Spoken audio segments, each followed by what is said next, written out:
Hey guys, welcome to the Zen Garden Oasis, and I want to talk about something today that's kind of controversial, but my 7 uses of this product is the product is called salicylic acid, or more commonly known, everyone knows it by its common name, aspirin. So what we're going to be doing today is we're going to be working with tomatoes and some other places in the garden that I think it will make a huge difference. Some people say no, some people say yes, but my own personal preference is yes, I like to use it because I have seen in my own mind results, and that's all that matters to me if I see results. So the first thing I'm doing is I'm going to crush one 325 to 350 milligram, depending on what strength you have.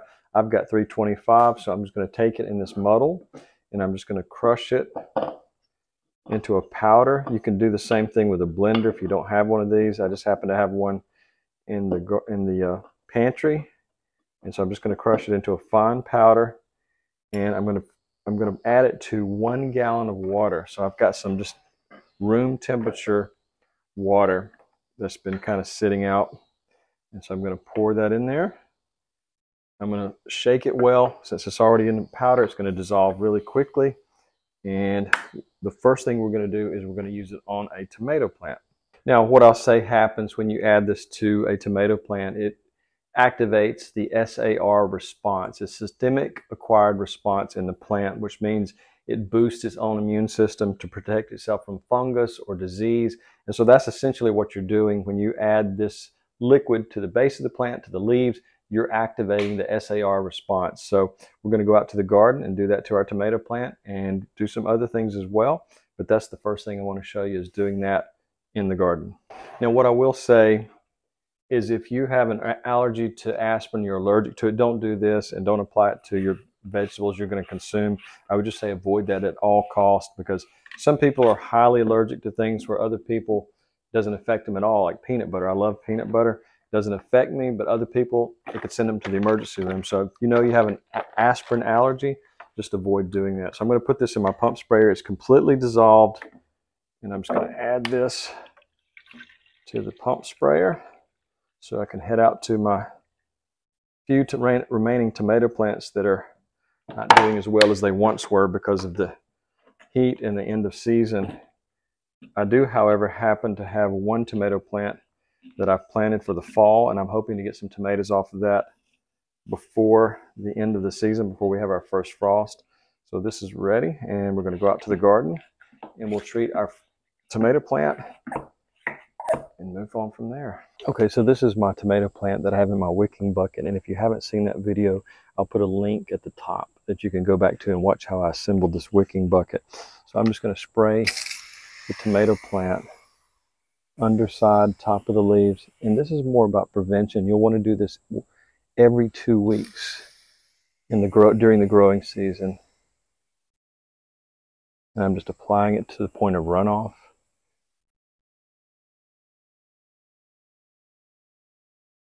And like I said, this is helping prevent disease rather than cure it. The next thing I'm going to do is I'm going to take my watering container and water, same formula, same exact mixture. I'm just going to put a little bit at the base of the plant. And so that's how you'll treat your tomatoes during the growing season, once every 2 weeks. And this will help boost the immune system. According to the University of Rhode Island Master Gardener, she said the leaves, everything was more vigorous and it produced more vegetables. So that is kind of a controversial subject in itself, but that is what I do, and I see good results with it. Okay, so the next thing I'm talking about is soaking a tomato plant that you've yet to plant into the garden or into a container. The same formulation, I'm going to let it soak for 15 to 20 minutes. So I'm just going to take a container, I'm going to put it in there, hold it down, let it fill up with water that has the aspirin in it. I'm going to let this sit in this container for about 15 to 20 minutes, maybe up to 30 minutes, and then plant it. The roots will absorb quite a bit of the formula, and it will start that process of helping the tomato plant have the SAR response even in its young age. So that's what I'm doing here. I'm just getting this ready to go into a pot in the garden, and eventually it'll be coming in the greenhouse probably mid-November when we start to have our frost. But anyways, I just want this to sit here for about 15 to 20 minutes, and kickstart that reaction to help boost its immune system, since it's going to be going through a pretty hard time as we're having a lot of heat this year. So the next area I'm using the aspirin on the lawn to improve its vitality and vigor. I'm taking 2 of the 325 milligram aspirin. I'm going to crush them up. I'm hoping I'm not blasting you out here with sound. This microphone is very sensitive. I hate listening to headphones when somebody has extremely loud points in there, so I'm hoping I can remember to edit that out. Okay, so I'm going to carefully add this to this garden sprayer, my Miracle-Gro garden sprayer that I've had for years and years and years. I've tried to buy others, but the plastic on the others were so cheap they would just warp. So it was really frustrating. So I really recommend this. I'll try to remember to put a link in there. So I'm going to fill this almost to the top. I'm going to go out to the lawn and apply this. And if you have a large lawn area, you're going to need to do this probably 2 or 3 times to get better coverage, but I'm just doing it in a small area that seems to be kind of struggling because some animal destruction in the lawn, which we had an armadillo come in and just dig up the lawn. So I want to bring back the vigor of the lawn by spraying this directly in that area in case it was injured by the uprooting and digging in the lawn. Okay, so 2 more things about this is this will help fight fungal diseases in your lawn, and also it will stimulate growth of the lawn itself. I was reading and researching as much as I could. Like I say, there's always people say no, some people say yes, so we're kind of in the middle here. So it's best to just experiment and see if it works for you. But it's supposed to increase the hormones, and so therefore the grass should stimulate growth is what I'm trying to get to. So let's head out to the lawn and I'll spray this in the small area where we had some animal damage on the lawn. So this is the area where I had an armadillo digging in my lawn, and they did a lot of damage, and the grass is heavily damaged right here. So what I'm going to do, I've got the mixture of the aspirin. I just want to help it get a head start before it gets cold. We've got about 2 months left, and I just want to put a lot of this down and see the results. And I'll try to remember to make a YouTube short showing what the results are in about 30 to 45 days. So hopefully in about 30 to 45 days, I'll see some positive results there. But I had a question. Speaking of armadillos, do you know the biblical disease that armadillos actually carry? I was reading about this years and years ago, and it sounds incredible, but yes, it's actually true. There was, I think in 2020, I believe there was over almost 200 people were infected by this disease by armadillos. So it's kind of a scary disease. So if you know it, please let me know. The next use for aspirin in the garden, or maybe not necessarily in the garden, but it starts by something you brought from the garden into the house, is cut flowers. And I hope my wife doesn't kill me because this is one of her favorite blooms that was blooming right outside our back door. And it is a hydrangea, a beautiful blue hydrangea. We have some that are pink, some that are blue, but this is a really nice one. So we're going to take 1 aspirin, 325 milligrams. We're going to crush it into a fine powder as we did for the mixture. But on this one, we're going to put this directly into the water of the cut flower. And so we're going to mix that up. Also, I don't have any handy, but I'll do this when I get back inside, is a teaspoon of white sugar. Now, after doing some research, some well-known florists say this does absolutely nothing. And then a national floral chain on their website actually says, yes, do this. It helps preserve the flower. It boosts what's left of its immunity. Since it's cut, it's in a process of dying. So this is kind of a controversial one, but I like to try it because aspirin are not expensive. The sugar will help feed it. And it also, one thing you'll want to remember is you'll want to change the water to this every 2 to 3 days. That way you'll maximize the amount of time that it has before it starts to wilt and all the flowers start to fall off. My mother has done this for over 30 years about putting an aspirin in cut flowers whenever she received them. So, you know, we can't go against what mom says. Okay, so the next thing is seed germination. I don't have any seeds handy. Some just arrived in the mail from my fall seed collection that I'm going to be planting. And so I'm going to need to soak some of those. I'm going to take a gallon of water. I'm going to put 1.5 of the aspirin in it, let it dissolve or crush it up as we did before. Put the seeds in there or mis-spray them with a solution.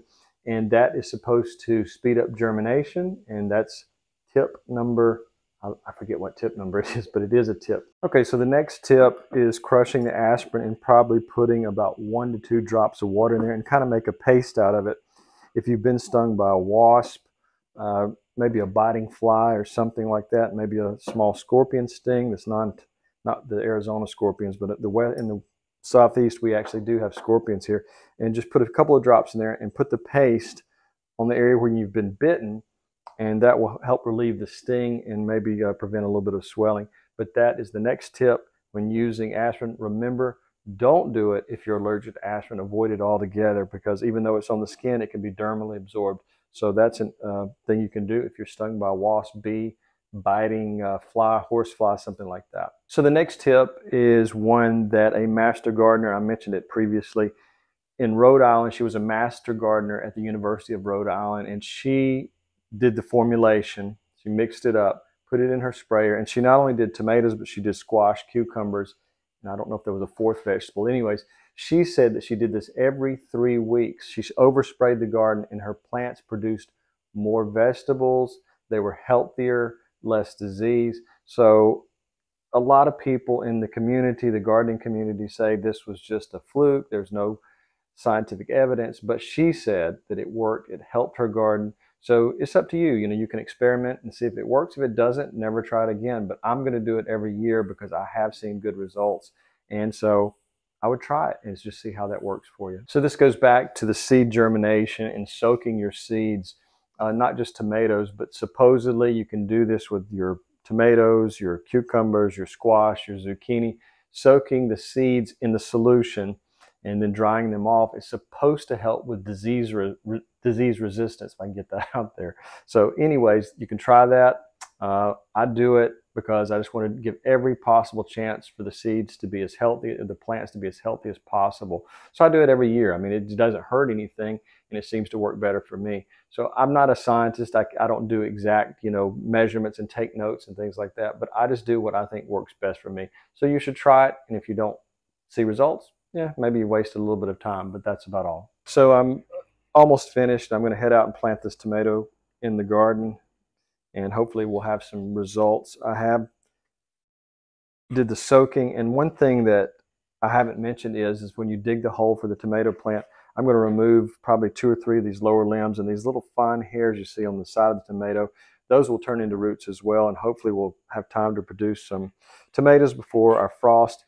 And I might dig it up and bring it back in the greenhouse and see if I can get it to work throughout maybe November and December, but January, even the greenhouse gets a little bit too cold for that. So one thing I will say, when I'm planting this in the ground, I'm going to drop 1 325 milligram aspirin just below the plant, put a little bit of soil in there and cover it up. But that will help as well. I think that gives it a little bit of a boost.